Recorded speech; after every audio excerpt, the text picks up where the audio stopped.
ಬಿಜೆಪಿಯ ಬಾಗಿಲು ತಟ್ಟಿದ್ರು ಅಂತ ಬಿಜೆಪಿಗರು ಆರೋಪ ಮಾಡಿದ್ರು. ಡಿಕೆ ಶಿವಕುಮಾರ್ಗೆ ಶಾಸಕರ ಬೆಂಬಲ ಇದ್ದಿದ್ರೆ ಬಿಜೆಪಿಗೆ ಸ್ವಾಗತ ಮಾಡಲಾಗ್ತಾ ಇತ್ತು ಅಂತ ಯತ್ನಾಳ್ ಕೂಡ ಹೇಳಿದ್ರು. ಈ ಬಗ್ಗೆ ಮೌನ ಮುರಿದಿರುವ ಡಿಸಿಎಂ ಡಿಕೆ ಈ ಪ್ರಯತ್ನ ಈಗಿನದ್ದಲ್ಲ, 2019ರಲ್ಲಿ ಕಾಂಗ್ರೆಸ್ ಜೆಡಿಎಸ್ ಸಮ್ಮಿಶ್ರ ಸರ್ಕಾರದ ಅವಧಿಯಲ್ಲಿನೇ ಬಿಜೆಪಿಗೆ ಸೆಳೆಯುವ ಪ್ರಯತ್ನಗಳಾಗಿತ್ತು ಅಂತ ಹೇಳಿದ್ದಾರೆ.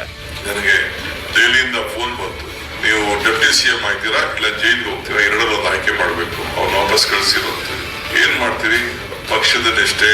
ನಾನು prefer a jail then becoming a deputy chief minister. ನಾನು ಓಡೋಡಿ ಬಂದು ನಮ್ಮ 5 ರಿಂದ 6 ಶಾಸಕರನ್ನ ಕ್ವಾರ್ಟರ್ಸ್ಗೆ ಕರೆದುಕೊಂಡು ಬಂದೆ ಅಂತ ಡಿಕೆ ಹೇಳಿದ್ರು. ಓಡಿ ಬಂದೆ. ಅಸೆಂಬ್ಲಿ ಇಲ್ಲಿ 10 ಜನ ಹೋಗಿ ಸ್ಪೀಕರ್ಗೆ ರೆಸಿಗ್ನೇಷನ್ ಕೊಡಕ್ ಹೋಗಿದ್ರು. ಬಂದೆ ನಾನು ಕರೆಕ್ಟ್ ಬಂದು ಒಂದು 5-6 ಜನ ಶಾಸಕರನ್ನ.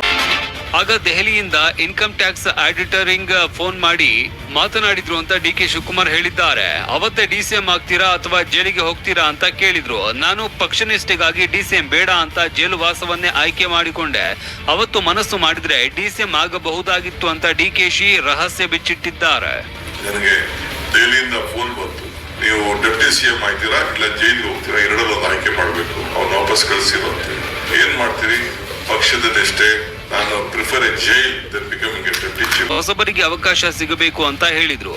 500 ಜನ ಹೊಸ ನಾಯಕರುಗಳು ಬೆಂಗಳೂರಿನಲ್ಲಿ ಮುಂದಕ್ಕೆ ಒಪ್ಕೊಳ್ತಾರೆ. ಅವಕಾಶ ಸಿಗ್ಬೇಕು. ಈಗ ನನಗೂ ಆಯ್ತು, 63 ಆಯ್ತು. ಎಷ್ಟು ದಿನ ನಾವು ರಾಜಕಾರಣ ಮಾಡಕ್ಕಾಗ್ತದೆ? ಕಾರ್ಯಕ್ರಮದಲ್ಲಿ ಮಾತನಾಡಿದ ಅವರು, ಪಕ್ಷದ ನಿಷ್ಠೆಗಾಗಿ ನಾನು ಕುಮಾರಸ್ವಾಮಿ ಜೊತೆಗೆ ಕೈ ಜೋಡಿಸಿದ್ದೇನೆ. ನನ್ನ ವಿರೋಧಿಗಳು ಕತೆ ಕಟ್ಟಿ ಆರೋಪ ಮಾಡ್ತಾರೆ, ನಾನು ಅದನ್ನು ಸ್ವಾಗತಿಸ್ತೇನೆ ಅಂತ ಹೇಳಿದ್ರು. ನೀವು ಹೇಳಿದಂಗೆ ಸೆಕ್ಯುಲರ್ ಔಟ್ಲುಕ್ಗೋಸ್ಕರ ನಮ್ಮ ಪಕ್ಷ ಹೇಳ್ತು ಅನ್ನೋ ದೃಷ್ಟಿಯಿಂದ ನಾನೇ ಕುಮಾರಸ್ವಾಮಿ ಕೈಯನ್ನು ಕೂಡ ಎತ್ತಬೇಕಾದಂತ ಒಂದು ಅನಿವಾರ್ಯತೆ ಈ ರಾಜ್ಯದಲ್ಲಿ ಬಂದದ್ದನ್ನು ಕೂಡ ನನ್ನ ಮನಸ್ಸಿಗೆ ಒಪ್ತೋ ಇಲ್ಲೋ ಅದು ಬೇರೆ ವಿಚಾರ ಅಂತ ಡಿಕೆಶಿ ಹೇಳಿದ್ರು. ನವೆಂಬರ್ 6ನೇ ತಾರೀಕು ನೀರಿನ ಹೆಜ್ಜೆ ಅಂತೇಳಿ ಒಂದು ಪುಸ್ತಕ ನನ್ನ ಗೌರವಾನ್ವಿತ ಮುಖ್ಯಮಂತ್ರಿಗಳು ಮತ್ತು ನೀರಾವರಿ ಸಚಿವರು ಬ್ಯಾಂಕೆಟ್ ಹಾಲಲ್ಲಿ ನವೆಂಬರ್ 6ನೇ ತಾರೀಕು. ಜನ ನನ್ನನ್ನ ಬೆಳೆಸಿದ್ದಾರೆ. ದೇವರು ವರ ಕೊಡಲ್ಲ, ಶಾಪನೂ ಕೊಡಲ್ಲ, ಅವಕಾಶ ಮಾತ್ರ ಕೊಡ್ತಾನೆ. ನಾನು ಸೋಲು ಒಪ್ಪಿಕೊಳ್ಳುವೆ, ಟೀಕೆಗಳನ್ನ ಸಂತೋಷದಿಂದ ಒಪ್ಪಿಕೊಳ್ಳುವೆ. ನನ್ನ ವಿರೋಧಿಗಳು ಕತೆ ಕಟ್ಟಿ ಆರೋಪ ಮಾಡ್ತಾರೆ.